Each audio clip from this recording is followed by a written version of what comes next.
Do we have confidence that GM Belichick can restock this roster through the draft, free agency, and trades? Based on his performance over the last 6 years, I have my doubts. And who is I? I is Dr. Doug 49. Well, Dr. Doug, he comments a lot on BSJ. I would say that he tends to come from the pessimistic side of things. Just to put that out there. Um, I think that there's a couple of factors that come into play with this Dr. Doug. I think that number one is Dave Ziegler still here Yeah. because he is a strong candidate for the Raiders. Yep. That could also mean Josh McDaniels. And just to give people a quick update there, the last I have heard, McDaniels is still in sort of fact finding mode on that.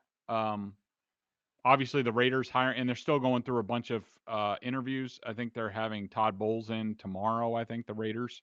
They've been talking to everybody, GM, coach, whatever. They better But ask Bowles at the how he end could of leave a safety one-on-one against Cup at the end of a playoff game. Anyway. yes, well, he'll be better than Gus Bradley, that's for sure. But I if Ziegler gets the job in Vegas, let's just say, even putting McDaniels aside, it puts them into sort of a pickle. They don't have any ready guy there. There's, Matt Groh and Steve Cargill, and there's some other Brian Smith, guys who have been there a while who could, step up. Uh, I don't think any of them are ready for that role. There has been increasing whispers that if something happens, maybe one of their former executives, like a Scott Pioli, Hmm. wants to get back into the mix and could be back. I think that's the best case scenario for the Patriots. But if Ziegler stays or they get somebody uh, that is strong willed and will stand up to Belichick and have a strong opinion, then I think they have a good chance to keep going. Now, is it going to be 1 year? I just want to see. Look, they took a step this year. They did, Yep. and there's more talent in spots than there were a year ago. They need to take another step this year. Some guys who's not going to be back, who is going to be back.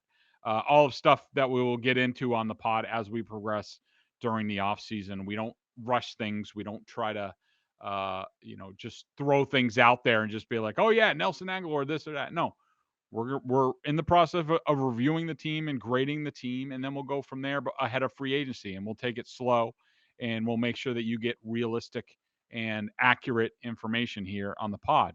But they need to take another step, and they need to keep layering these drafts. If they need another draft like they just had, where you get three contributors. They do that again this year. They get some of their injured guys, whether it's Cam McGrone or Joshua Bledsoe.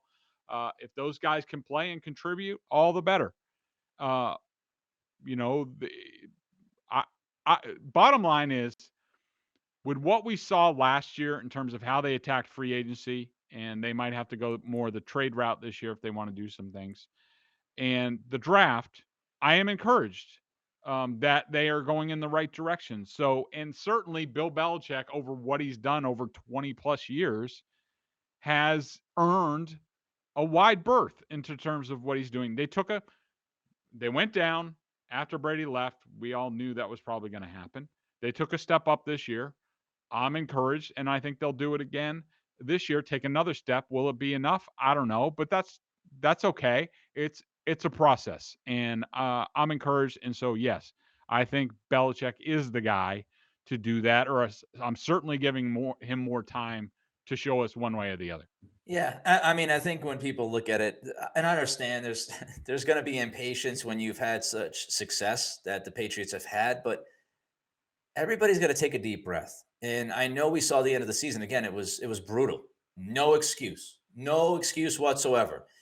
But big picture wise, they've got a quarterback now, and if you look at some spots, they definitely improved. I thought Belichick's process, as I've read it, and as you've said, Greg, was different than it was in prior years, and the results shown themselves. They had a really good draft this year, so I think we should focus on that and say, hey, well, maybe he figured it out. Maybe the light went off, and he has changed his ways, and he is delegating more, and he's believing in the people around him to make some of these decisions, and he's taking that information in differently than he did in past years.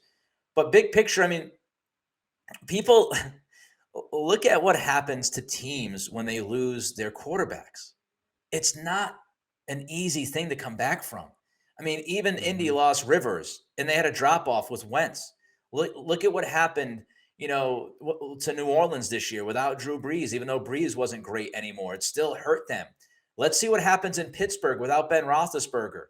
It's a very difficult thing to come back from losing a guy, and the guy that the Patriots lost was the greatest of all time. And to be back in the playoffs this year, no matter how the season ended, that's a win because not many organizations would be able to flip and come back the next year and get into the playoffs after what happened with Brady. And so let's see if they can build on that. It's not to say that will allow Belichick to do whatever he wants the next 3-4 years. And if they suck, let's all be happy about it. That is not the point. Don't get it twisted. The point is we saw some gradual improvement this year. And I think people should take that as a good sign and see if they can build off of it. And if they can't, we'll criticize them. But I do think they made the moves and they got better, and we'll see if they can do it again this offseason. It's not easy in the NFL to go from where the Patriots were to out of the playoffs to back to the playoffs the very next year. And that's what they did. So we'll see if they can build it.